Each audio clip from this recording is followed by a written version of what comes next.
This episode is proudly supported by Montague, handpicked for you. So the eating experience of our plums is sweet. That's a primary driver. It's got to be sweet, but it's also got to have enough acid, because the mix of acid and sugar is what gives fruit its flavour. And in a plum, it tends to be slightly higher acidity. And then a really nice, full, not dry, but juicy explosion of juice into your mouth as you bite into it. That's nirvana for us in terms of plum. For more information, go to montague.com.au. I'd like to acknowledge Australia's First Nation people as the traditional custodians of the land, and for this episode in particular, the Aniwa people. I pay my respects to their elders past, present and emerging. I was doing the sums the other day. These last four vintages, 19, 20, 21, 22, we still haven't got to the total production of 2018 yet. So they've been pretty lean years. I'm really excited too to have a vintage when we can pick grapes when we want to or not when we need to. This is Over a Glass. I'm Shanteh Wale. Topper's Mountain Wines are single vineyard wines from close to heaven. In case you're wondering where that is, it's located in New England in the Northern Slopes of New South Wales. Jan Taborsky is wine manager, and owner and Vigneron is Mark Kirkby. They join me today to share the story, which is anything but ordinary. Hi Jan, hi Mark, thanks for joining me. G'day Shanteh. Hey Shanteh, how are you? I'm very well, thank you for making the time. Mark, the Topper's Mountain story starts in the ground around 1998, but can you share with us a little bit more about the history of New England? Viticulture reaches back as far back as kind of the first settlers in the 1800s, but a lot of people don't know as much as they should about New England. Yeah, Shanteh. Wine in the region began with George Wyndham from Wyndham Estate in the Hunter, and he established a big property up just north of Inverell called Bacalla in the 1860s, and so he brought cuttings from Wyndham Estate in the Hunter up and established a wine industry up there, and it became quite significant by the turn of the century. And in terms of, the region itself, it is described as cool climate, but also a continental kind of climate. It can get really quite warm and then quite kind of cold in winter as well. What is the climate like out there? Well, it is a cool climate, yeah. And, we're a long way north, but we're at 900 metres, so that altitude very much ameliorates the climate. Toppers has never recorded a 40-degree day. So, the summer days at Toppers are normally from 28 to 32, and we might get, if you had a normal year, and I don't ever remember having one of them, but if we had a normal year, it's probably something like 5 or 6 days over 35 a year. Wow. Yeah, it seems to kind of get a little bit of everything in terms of, weather patterns. But Mark, tell me a little bit about where the Topper's Mountain story begins. What made you plant a vineyard?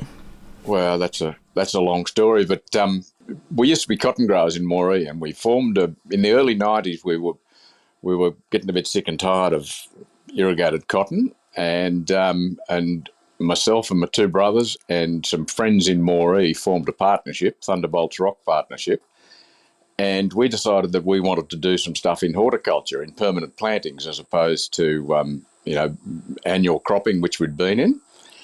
And the first cab off the rank was 100 hectares of olives just east of Moree, and then Peter Birch, who was one of the partners, is an agronomist and he flies. And so he knows where all the good bits of dirt are, and he came to his attention that Topper's Mountain was on the market, and he knew that it was a basalt cap. And so we went and had a look at it, and we bought it initially purely because it was good horticultural soil, and we hadn't any particular inkling at that stage that we were going to get a rush of blood to the head and plant a vineyard. So you just knew it as it being great soil and great for some kind of agriculture, but not sure what at the time. Well, we knew it was good for horticulture. We knew it was good for permanent plantings because of the deep, red, free-draining soil. And so that's what. And initially we were thinking about olives, but luckily we didn't plant any olives because we actually get too much rain and it's too cool in November when they're flowering for olives to do. When they grow fine, but you don't get much fruit. Jan, tell me a little bit about when you joined the picture. How come you decided to, get involved with growing grapes in New England? Actually, it was total coincidence. I moved to Australia from Czech Republic with a plan to establish my career in wine, and started as a shop assistant in a bottle shop. And I also started a wine blog, thinking it would be the best way how to put my nose into the trade, and it was a good step.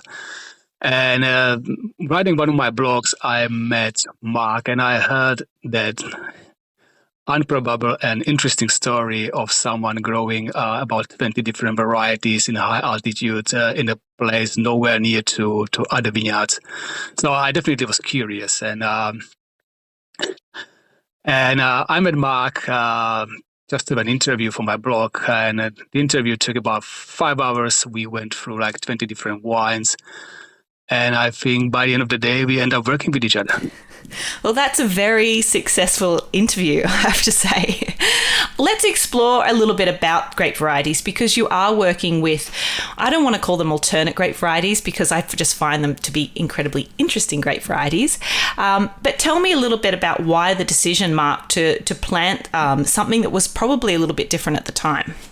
Well, interestingly, we a fellow called Richard Smart gave us some ideas about what might work there, because a lot of the history, even though there'd been a lot of grapes grown there by Wyndham and the other guys that from the 1860s onwards, the knowledge of actually what they'd planted had disappeared because all the vineyards were gone by the 1950s probably.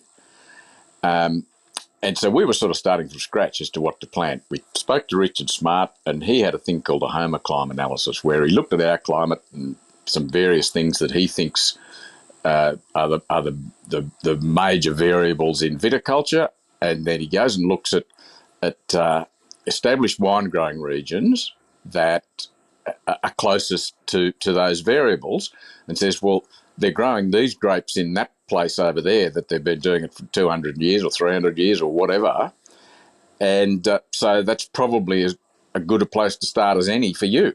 So that's how we started, and we started off with 4 major varieties: Tempranillo, Riesling, Gewurz, and Chardonnay, and then we had the fruit salad, which was 15 rows of individual varieties that we thought were worth a shot. And it turns out over the years that really those alternate varieties, emerging varieties, whatever you like to call them, non-mainstream varieties, they sort of chose us. They were the ones that were able to produce in the climate and handle the particular peculiarities of our area, and produce excellent wines with the least hassle. I like that. I mean, it makes a lot of sense to work with the varieties that speak to you, but also that are showcasing, supreme fruit in the area. So at the moment, you have quite a bit planted, but you've got Gewürztraminer, Petit Manseng, Nebbiolo, Viognier. It's actually Gros Marsanne. Oh, it is Gros. Okay, excellent, amazing. Because I've seen it on your labels. I think sometimes it's just Manseng, and sometimes it says Gros Manseng, doesn't it? Yeah, well, there's actually a story there. There's, as best I know it, there's no Petit Manseng in Australia. It was imported by the CSIRO in the 70s, and the French gave them the wrong cuttings, and they were actually Gros Marsanne. So everything in Australia, to the best of my knowledge, is Gros Marsanne, and AWRI contacted us a couple of years ago and said, you guys are growing Petit Manseng? And we said, yeah, and they said, well, actually, it's not. And hence that change. What they said to us was, we're happy, given that you guys have not contributed to this era, we're happy for you to sell out the wines you've already got bottled and labelled as Petit Manseng, but from now on they've got to be labelled accurately, and so we just dropped the Gros off and just call them Manseng. That makes a lot of sense. I mean, in the south of France, where they're kind of, sporadically grown and intermixed and things like that, but it makes a lot of sense to just have Mansang. And to be fair, a lot of people in Australia aren't particularly familiar with that variety anyway. So tell me a little bit about your experience with growing that grape and maybe some of the flavour profiles you think it has. Well, it's probably the variety that really suits the site best. It is tough as old boots. I mean, it comes from Gironson, where it rains all the time. Our issue is that we're a long way north of the sort of delineator of Mediterranean climate, so we get significantly more rain in the growing season than we do in winter, because we're a semi-temperate climate, and so rain's a big issue for us. And so Marsung just fits in like a glove. The only issue for us is that it's very high acid, and we're often actually waiting for the acid to fall, not for the sugar levels to rise, so we can pick it. Wow, what a unusual situation to be in. I don't hear that very often. I'm really glad that you said that, Gros Mansang's doing so well for you, because I think it is such a stellar, stunning bottle of wine, and I've only seen it get better and better every year that I try it. So I'm glad to hear that that's going to be around a little bit more for you. You also do a Hill of Dreams wine. Can you tell me a bit about that? Yeah, well, the Hill of Dreams, well, that was really Jan's baby. Why don't you tell us how that came to be, Jan? Hill of Dreams is kind of a little hillock on the northern side of the vineyard, and I think it's a beautiful piece of land. As it is a hilly, it's there's more gravity, more poor soil. Just walking through the vineyards and go up to the hill, you can see that the vines are extremely balanced. The beets are in control. So yeah, it's a beautiful piece of the vineyard. To me, a special piece of the terroir. And originally, it was a mix of white and red varieties planted there. There was Sauvignon Blanc, there was Shiraz, but it's surrounded with eucalyptus trees, and the red varieties used to pick up for a bit of mint. So Mark and I decided that we'll graft over the red varieties, and currently it's only planted by white varieties, which is Sauvignon Blanc, Verdejo, and in Grüne Veltliner. And the idea was kind of inspired from Master Dice in Alsace, who used to field blend his fruit from his best terroirs and make just basically terroir-driven wine. So we basically try to do the same story. We do pick all the varieties at the same time, ferment them together with a short, probably 7, 8, 9 days long skin contact, and then we press them to old oak and leave them for 8-10 months, and just really want to make a site-specific wine. It certainly is site-specific, and it's a fascinating wine to drink and think about. It's really clear to me when I look at the range from Topaz Mountains that you are interested and fascinated by textural whites, and that comes across really clearly. I'm surprised by how complex, but also, I suppose, dominant those white varieties are coming across from the range, and they just really speak to our climate and all the different foods of Australia as well. And Jan, you have a particular kind of fascination with white varieties, don't you? Yeah, I do. That was probably 15 years ago. I visited a place in Austria called Wachau. That's one of the best terroirs for white varieties in the world, and I was just fascinated how wine can be great. It was just an eye-opening moment for me. And maybe since then, I have had a really soft spot for everything white.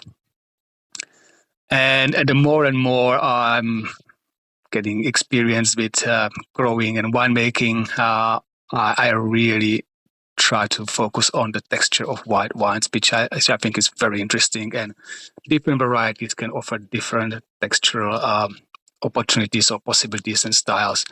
And it's just a shame to not to look at them a little bit further in. Yep, and I think that you're doing a fantastic job because they really do. They're so layered and so detailed and so nuanced, and your passion for those varieties really comes across. It's great when you have something like field blends, I think, to see the different varieties within it, but then also to look at it as an overall package as well. Now, soils are really diverse in the range. Can you tell me a little bit about the breakdown of the soils that you work with? Yeah, Shanteh, other than the Hill of Dreams, the vineyard's very consistent. It's a deep red basalt. It's very like being on Mount Canobolas. Same type of soil, approximately the same altitude. So we're being further north, we're a little tiny bit warmer, but it's a very similar soil. They're very free draining, and other than the Hill of Dreams, it's very consistent. But interestingly, we had Sauv Blanc on the hill, or we have Sauv Blanc on the hill, which goes into the Hill of Dreams. We also had a block of Sauv Blanc on the flat, 250 metres away, and there was usually 2 weeks difference in ripening and harvest for those two Sauv Blanc blocks, and they were the same clones. Wow. Well, I mean, I suppose with that kind of altitude, yeah, it is going to have a really big difference, isn't it? But, New England is probably for a lot of people still a spot that they want to kind of explore and perhaps aren't as familiar with. Mark, what's the community like within the region? I mean, these days you have quite a few cellar doors. You've got breweries. You even have, I was reading, a meadery that's there as well. Is tourism, heavily relied upon within the region? Well, historically it's not. I mean, New England's famous for fine wool merino sheep. That's the last 100 years what it's been about. But certainly in the last 20 years, and even more so in the last 5 or 6 years, and even more so since COVID, tourism is becoming more and more important, and there are a lot of small producers of all sorts of things. Trout, cheese, geese, eggs, wine, all sorts of things are popping up in the region, and it's great. And we're starting to see the people moving around and into the region to have a look as a result. Good. I'm so glad to hear that because, like you said, you do kind of have everything you need kind of at your fingertips. And I think that it's definitely a place that people should keep their eye on. And I say that, but I don't want too many people rushing out there and ruining it either. Jan, what is the best part of your job and what keeps you, excited to come to work every day? I really do like what's actually coming soon, and that's the vintage. In my relatively short career in wine, I basically fully made a full swing to wine since I moved to Australia, which was 2016 or end of 2016. I touched almost everything from direct sales, marketing, and finally production. And I think that production is where I feel best. And if we're talking production, vintage is just the best part of the year. It's hectic, it's exhausting, but there's lots of adrenaline, lots of excitement, and lots of creativity because everything changes from day to day. You need to have a plan A, plan B, plan C for everything. And I just enjoy that turmoil. Though I wouldn't have it 12 months of a year. Oh, careful what you wish for. Now, you have had some pretty challenging years, not only with COVID, but with some bushfires out that way, some rain events. You've had some tumultuous years, so it's good to hear that you do like the adrenaline. Mark, what are you excited about in the next few vintages or what's up and coming for toppers? Well, it'd be exciting to get back to where we were in 2018. That'd be a very good start. These I was doing the sums the other day. These last four vintages, 19, 20, 21, 22, we still haven't got to the total production of 2018 yet. So they've been pretty lean years. But this vintage is so far, after a very wet start from really February, March last year, all the way through to the end of October. It's been wet and cold, but the gods have smiled upon us, and touch wood, it's dried up and warmed up, and things look really good at the moment. So I'm really excited to hopefully get a normal vintage. I just wanted to add, I'm really excited too to have a vintage when we can pick grapes when we want to, or not when we need to. Yeah, I feel for you guys. Definitely, because you have had some really tough years and your production is so small anyway. So it's not like you've got, a few thousand tons of something else that you can throw in the mix and to see you over. And I think a lot of people don't realise just, that with such a small production, how fine you do cut it. But in terms of what you're producing, I don't think you can be doing a better job in terms of what has been going into bottle, because they really are stunning wines, and I encourage everybody to get out there and check out what you're doing and buy as much as they can, because all of the wines across the board are really showstoppers and really unique. And in particular, Gewürztraminer for me reinvigorated me into drinking Gewürztraminer again, because I think that you have been able to encapsulate the beautiful aromatics and then produce a wine that's got, like you said, lots of texture, some kind of edge work to it, some nice acidity and dryness, which just makes you want to go back. And I have to congratulate you on how well you've done the Gewürztraminer. Oh, thank you, Shanteh. I would maybe add that I've been so lucky and unlucky. We don't have a winery at the property, at the vineyard, because it's just so isolated. It's in the middle of a state forest, and there's no infrastructure for any decent winemaking. So historically, we always made our wines or share our winemaking facilities with someone else. And currently, we are making our wines at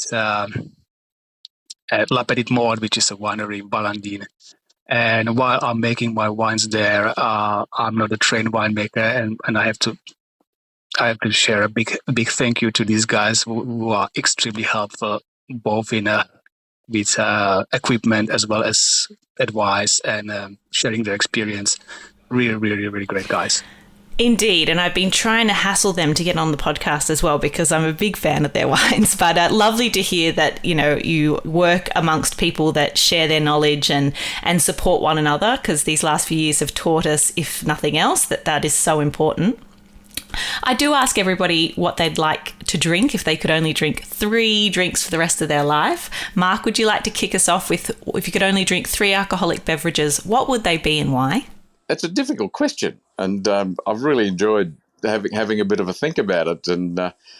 I initially said coffee, and then I said, but I'm sort of, at my age, coffee starts to play with the mind a bit. Didn't worry me 30 years ago, but it does worry me a bit now. And so I think the first thing would be, actually, I'd have to say tea, because it doesn't matter how much of that I drink, I can still get by. So I think tea would have to be first, and made properly when I get the chance. So it's got to be made in an old New South Wales Railways pot, and etc.